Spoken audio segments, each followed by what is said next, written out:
Welcome to the Black Gay History Channel. Please share this video and subscribe to this channel for more captivating content. I recently had the pleasure of watching the gay dramatic film Halfbrother, which premiered in 2018. From what I've gathered from many of the gay movies I've seen from Brazil, these films can at times feel understated, then surprisingly become heartbreaking, because many of the gay movies I've seen from Brazil can be pretty sad and tragic. And this film, though I did enjoy it, is no different. And the critics agree because this film has won several awards, including the Sao Paulo International Film Festival's Best Brazilian Fictional Film Award in 2018. As the title describes, this film follows the story of the two siblings, a half-brother and sister who are growing up in separate houses, being raised by their separate parents. At first, I was so frustrated with Sandra, the teenage character, who was in high school, because she seemed so aggravated and pessimistic. But then I realized why she seemed so angry. Her mother had been missing for several days, and this apparently wasn't the first time she'd gone missing. But this time was the longest she'd been gone, and through the film, Sandra, who is still attending high school, is being harassed and threatened by the landlords for rent.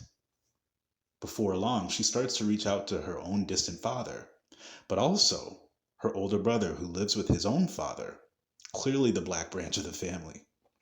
Her brother, George, is out of high school but works with his father, setting up cameras and local businesses. After hanging out with several of his friends, George sneaks off and follows his two friends he was hanging out with earlier and catches them making out in a quiet, secluded street. He starts to record them on his phone in secret, clearly liking what he sees. But then a group of thugs show up and attack the two young men making out. And George, in secret, shouts out to scare them off while he runs away.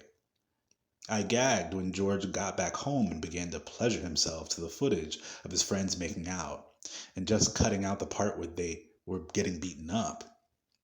He must have been really pressed for play. And it also shows how complicated gay intimacy is for young men discovering themselves, because he's using evidence of a hate crime to find personal pleasure.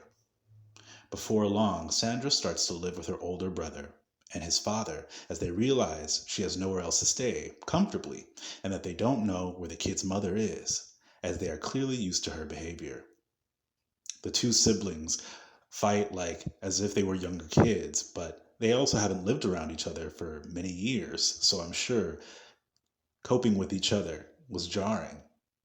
I couldn't help but wonder if their mother is a sex worker, because later in the film, we do see that George's father does seem to enjoy ladies of the night himself. But it seems George is still working on accepting himself as a young gay or bisexual person, because clearly Brazil isn't always welcoming to the gays. He tries to impress a young woman, Sandra's best friend, who calls him gay. Throughout the rest of the movie, George has to support his struggling sister and avoid the gangsters who have figured out that he has the footage of them beating up his friends. Plus, how can he tell his friend that he knows his secret and that he's attracted to him? The end of this movie is definitely sad, but this film is a great peek into the life of young people from Brazil, especially young black men who are gay and bi, but don't have much support from their community. I was not expecting to cry at this movie, but I sure shed a tear or two towards the end. For those wondering, yes, eventually George and his friend do find a moment to connect as more than friends, but the gangsters are still after them. And what happened to George and Sandra's missing mother? You have to watch Half-Brother and find out.